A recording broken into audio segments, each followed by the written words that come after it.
তাদেরকে আমি সরি জানাইলাম।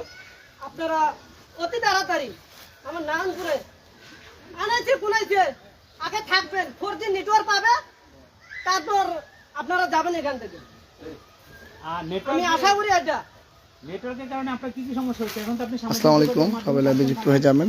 তো আপনি ভিডিও আমাদের তাজু ভাই আমাদের আমি একদিন এলাকার মানুষের অনুরোধে সকাল 7টার সময় সে ভিডিও আপলোড হয়েছে, দুইটার সময় আমাদের নেটওয়ার্কের যে প্রবলেম সে বিষয়ে কথা কেমন বলতেছে। খারাপ লাগছে তাহলে?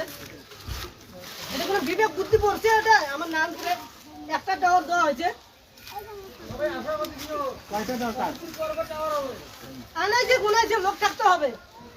যতক্ষণ 4G নেটওয়ার্ক পায় নাই ততক্ষণ ওটা ভোল বাড়াইতে দিতে হবে। ভোল কমালে 4G পাবে না, পাবে শুধু বারম ফোনে পাবে নেটওয়ার্ক, শুধু কথা বলতে পারবে, ইন্টারনেট দেখতে পারবো না। ইন্টারনেট হতে পারে কেউ অনলাইনে কাজ করতে পারবে না, অনলাইনে কাজ করে কেউ। এরকম কেন? আমরা কোন দেশে বসবাস করি, কোন এলাকায় বসবাস করি, চুয়ার এলাকায় বসবাস করি, এখানে সবাই মূর্খ, এখানে শিক্ষার হার পর্যন্ত কম।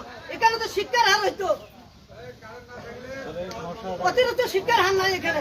এই জন্য আমার নারায়ণপুরে আজকে বেহাল অবস্থা।